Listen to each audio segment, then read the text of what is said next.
have the review of the Lum-Tec A16H model. This is my favorite of the Bull series, and it's been a model that many consumers and Lum-Tec customers have been waiting for since Lum-Tec introduced the Bull early last year. The reason being because this particular model has a mechanical movement instead of the quartz chronographs seen in the other Bull models. This model is a brushed stainless steel, really nice brush job, and of course the bezel is really nice and with polished screws. This model comes in the stainless steel version here, and a limited edition rose gold PVD coated edition, which only 20 of them are made. So it's a highly sought after watch, and if you're able to get the rose gold version, you'll be really happy because you'll be 1 in 20 people to ever own the watch. Along with all Bulls, it is a square case with a nice round bezel. It gives a nice look, submarine window looking look to it. Currently we have this aftermarket strap available with it. It is a red stitched strap. We also have a blue stitched strap. We also give with it too when purchased through Tic-Tok. This movement is the ETA 6497, I believe. I get the 6497 and 6898 confused sometimes because the only difference is where the crown is positioned with the sub-second hand. And this crown is on top with the sub-seconds at the bottom.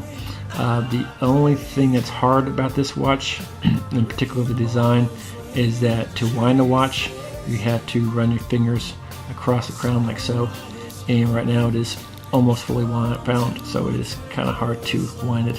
When it is all the way ran down, it is pretty easy to rub your finger across the crown like that to wind it, but then when it's only, say 5 to 10 hours along, it is pretty hard to rub your finger around like that. You can hear it click, and actually it's almost full wind there.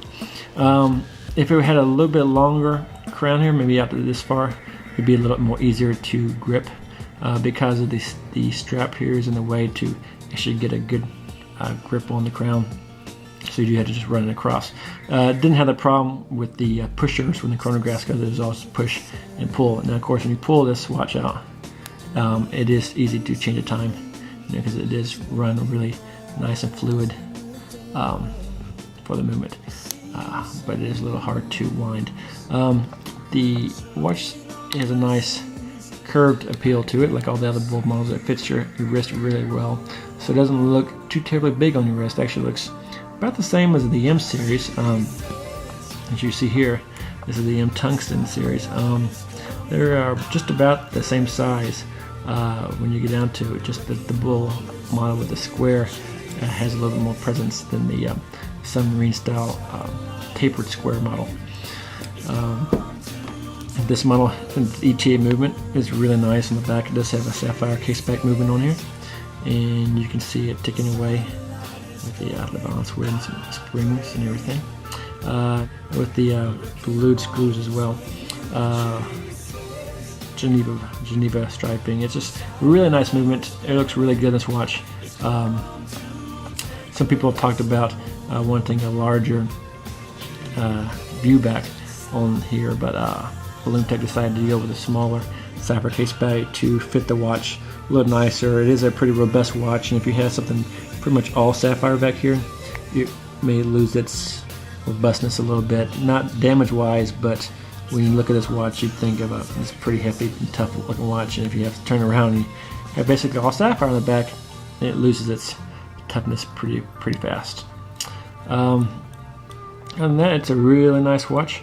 On the wrist, my wrist is 7 3/4 inch wrist, and so it looks pretty much perfect on my wrist. You really can't get a much better fit than that. If you go down to 7-inch wrist, most of Lum-Tec's 45 millimeter watches look pretty big on under a 7-inch wrist. Some people do get away with it. If that's your style, that's great. But some people don't like it, and they drop down to the C series, which fits their wrist a lot nicer. Here's a Lum shot of it. I like to show off Lum-Tec's luminescence abilities for their watches. This is what it looks like pretty much when you're sleeping. You wake up at 3 or 4 in the morning, and it should, once your eyes are adjusted to the darkness, this is what your watch will look like. Pretty good and bright. You'll be able to read it, throughout the night, no matter what time you wake up. So you're good to go with all the luminescent qualities of the Lum-Tec watches. In theaters, it's a little hard to read any luminescent watches in a theater because the theater screen is so big and it's light, so your eyes are adjusted to the screen and not your watch. So when you do look down at your watch, it is a little hard to read because your eyes aren't adjusted to it. Yeah, but large watches like the Bull45s and the M series with the larger hands are a lot easier to read than the B series, which have a lot thinner hands with less photoluminescence material on them. So the Bulls and the M's are pretty good to go even in theater conditions, and of course they all are in regular nighttime conditions, like when you're sleeping and so forth. Anyway, that is the Bull45 A16H model. You got to remember the H because that means it has the the mechanical hand wind movement inside. I hope you like the review.